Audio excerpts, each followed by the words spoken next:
നമ്മൾ ജനങ്ങൾക്ക് വേണ്ടി വെള്ളപ്പൊക്ക കാലത്ത് ഇതുപോലെ യാത്ര ചെയ്യാൻ പറ്റുന്ന ഒരു റോഡ് ഉണ്ടാക്കിയതാണ്.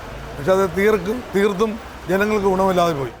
കുട്ടനാട്ടിലെ വെള്ളപ്പൊക്കത്തിന് ശാശ്വത പരിഹാരമെന്ന വാഗ്ദാനത്തോടെ 1000 കോടിയിലേറെ രൂപ ചെലവഴിച്ച് നിർമ്മിച്ച AC റോഡ് എലിവേറ്റഡ് പാത വമ്പൻ പരാജയം. ചമ്പക്കുളം ബ്ലോക്ക് ജംഗ്ഷനിലെ കാഴ്ചകൾ അതിന് തെളിവാണ്. റോഡും തോടും തമ്മിൽ തിരിച്ചറിയാൻ കഴിയാനാകാത്ത വിധം വെള്ളം ഉയർന്നിരിക്കുകയാണ്. എലിവേറ്റഡ് പാതയുണ്ടായിട്ടും സർവീസ് റോഡുകൾ വെള്ളത്തിനടിയിലായതോടെ പ്രദേശവാസികളുടെ യാത്ര ദുരിതയാത്രയായി മാറി. വലിയ വാഹനങ്ങൾക്ക് മാത്രമാണ് എലിവേറ്റഡ് പാതയിലൂടെ കടന്നുപോകാൻ കഴിയുന്നത്. എന്നാൽ ഇരുചക്ര വാഹനങ്ങളും കാറുകളും ഉൾപ്പെടെയുള്ള ചെറുവാഹനങ്ങൾ വെള്ളക്കെട്ട് കാരണം കുടുങ്ങിക്കിടക്കുകയാണ്. ദിവസേന ജോലിക്കും ആശുപത്രിയിലേക്കും സ്കൂളുകളിലേക്കും പോകുന്നവരാണ് ഏറ്റവും കൂടുതൽ ബുദ്ധിമുട്ട് അനുഭവിക്കുന്നത്. വെള്ളപ്പൊക്ക ദുരിതത്തിൽ നിന്ന് കുട്ടനാടിനെ രക്ഷിക്കാനെന്ന ലക്ഷ്യത്തോടെയാണ് മുൻ സർക്കാർ ഈ പദ്ധതി നടപ്പാക്കിയത്. ഊരാളുങ്കൽ ലേബർ കോൺട്രാക്ട് കോഓപ്പറേറ്റീവ് സൊസൈറ്റിയാണ് നിർമ്മാണം നിർവഹിച്ചത്.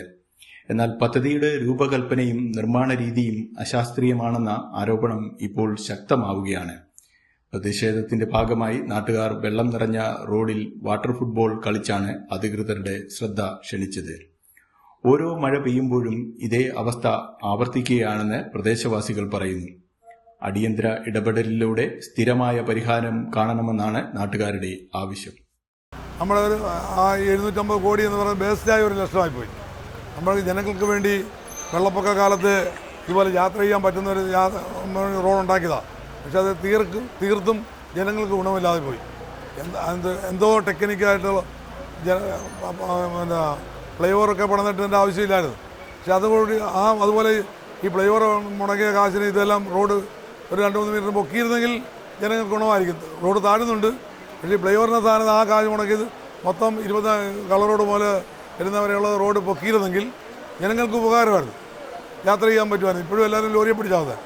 പിന്നെ ഞങ്ങളെയൊക്കെ സംബന്ധിച്ച് കുട്ടനാട്ട് വിട്ടുപോകാൻ മടിയായതുകൊണ്ട് മാത്രം എന്ത് വില കൊടുത്ത് ഞങ്ങൾ പാടമെല്ലാം സംരക്ഷിച്ചുകൊണ്ടിരിക്കുകയാണ്. ഇപ്പം മെമ്പർമാരും എല്ലാം പാടം സംരക്ഷിക്കാൻ പോയിരിക്കുകയാണ്. ഞാനും ഒരു പാടത്തിൻ്റെ സെക്രട്ടറിയാണ്.